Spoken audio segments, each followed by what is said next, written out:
Kenya, the Honorable Uhuru Muigai Kenyatta, Your Excellency the Deputy President of the Republic of Kenya, the Honorable William Ruto, the Cabinet Secretary for Labor, Sister Phyllis Kandia, Brother Francis Atwoli, the General Secretary of COTU, all protocols observed in the interest of time. Your Excellency, sir, from the Trade Union Congress, the Labor Center, that brings together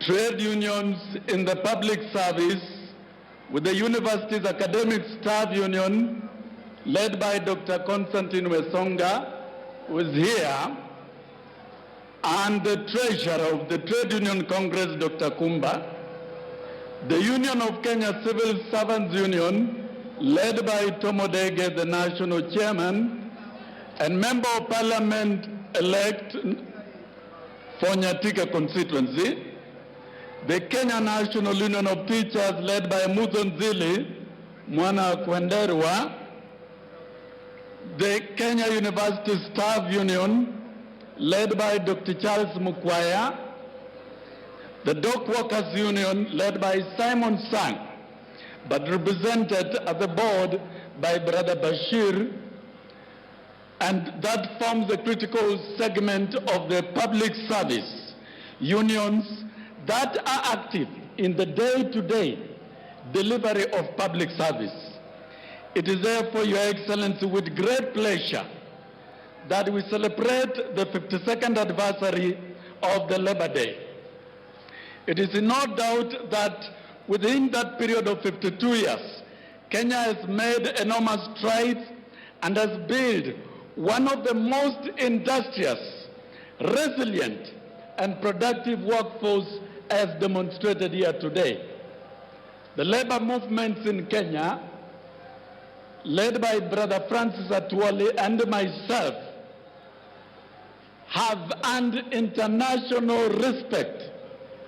And Brother Atwoli sits international boards, and I do the same at international level.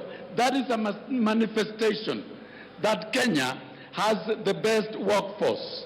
But over the years, workers have equally faced adverse effects on unpredictable returns for their labor.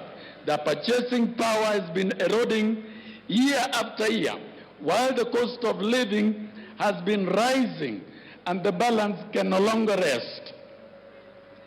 Your Excellency, over the years within the public service, we have yearned for structured collective bargaining agreements.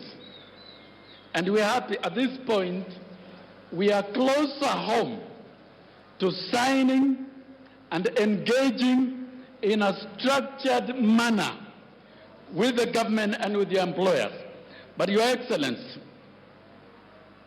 some employers have not concluded signing of these agreements, and this has occasioned unrest in the public service, especially the health sector and the higher education sector.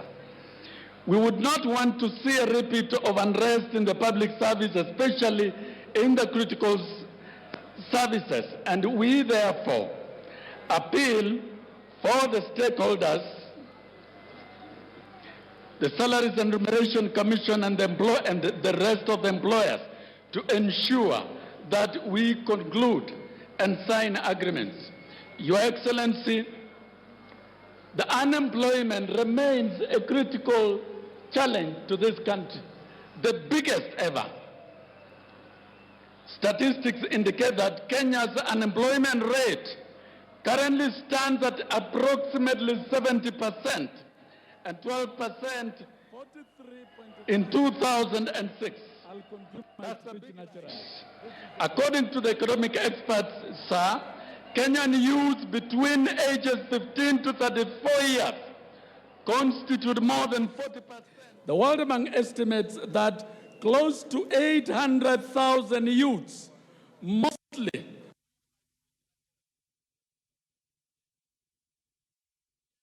they account for a whopping 70% of unemployed workforce. The World Bank estimates that close to 800,000 youths, mostly from the numerous institutions of learning, enter the Kenyan job market annually, majority of these being teachers and other skilled workers in the different sectors who are hardly absorbed in the government service since the introduction of the structural adjustment programs in the 1990s.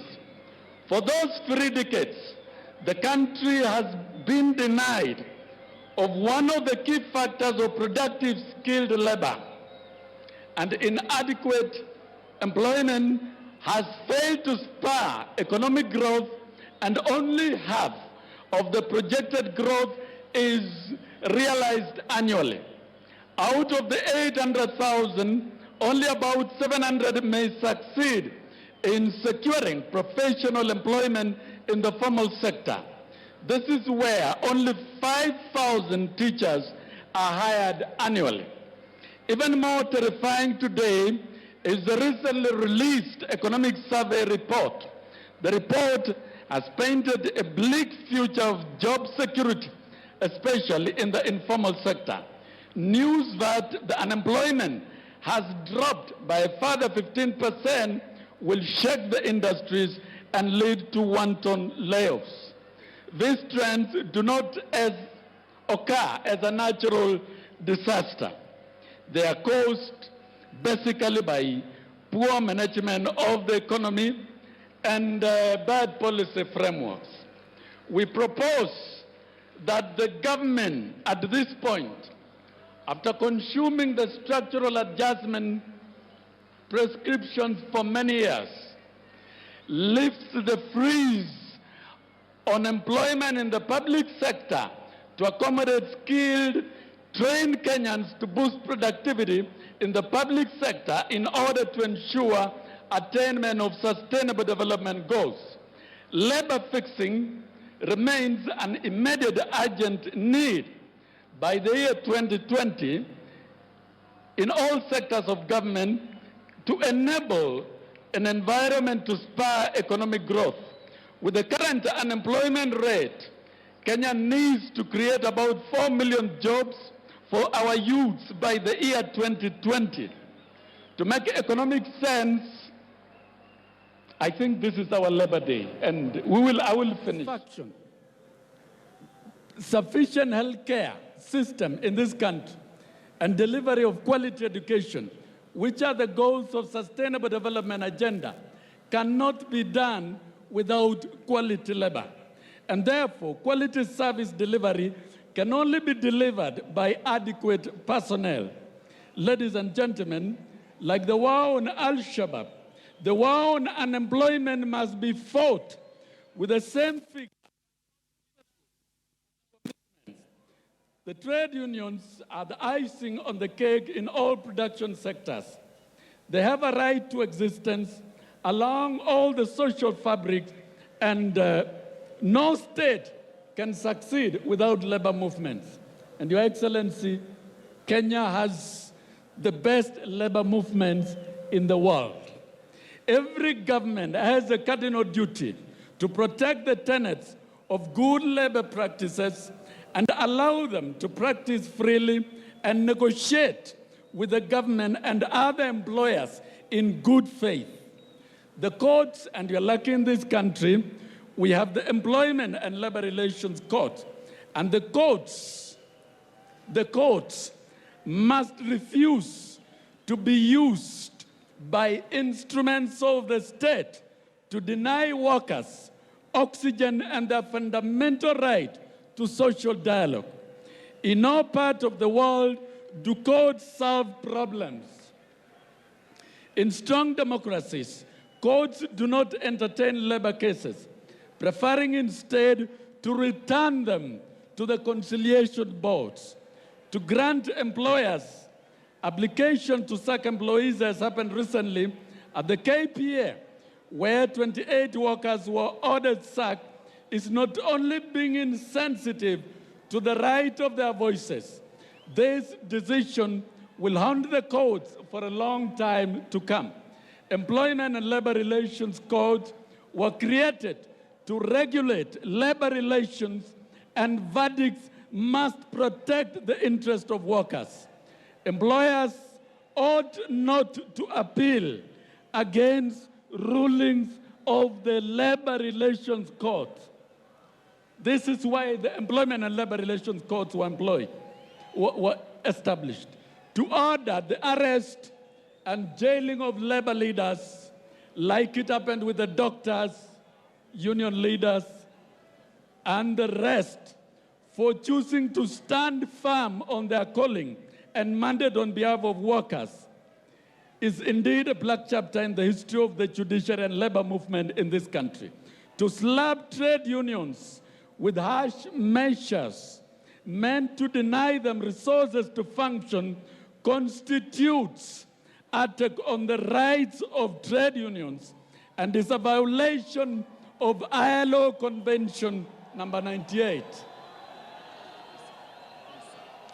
Lately, we have witnessed trends where the Salaries and Remuneration Commission have systematically usurped the rights and mandates of employers to negotiate and reach agreements with unions. We, in the trade unions, believe in social dialogue within our ranks and with our partners. We, however, wish to raise our displeasure in that more often than not, it has become increasingly difficult to engage with senior government officials. Your Excellency, it is now much easier to reach the head of state than it is to meet the cabinet secretaries and some senior government officers. We have to say it very, very honestly. This explains why, for instance, strike notices go unattended until they expire, only for the officials to call for last-minute attempts to arrest the situations to no avail. This tendency must cease, and let those bestowed with public offices know that it is better to listen than to talk and issue threats. Your Excellency, sir, as I conclude, ladies and gentlemen, the theme of this year's celebration is workers, women, children, and vulnerable Kenyans appeal for peaceful elections. It would not have come at a better time than this celebration. As we approach the national elections, we would wish to add our voice and call upon all Kenyans, young and old, to go and vote and maintain peace and avoid violence. We shall be addressing ourselves as workers to the political party manifestos.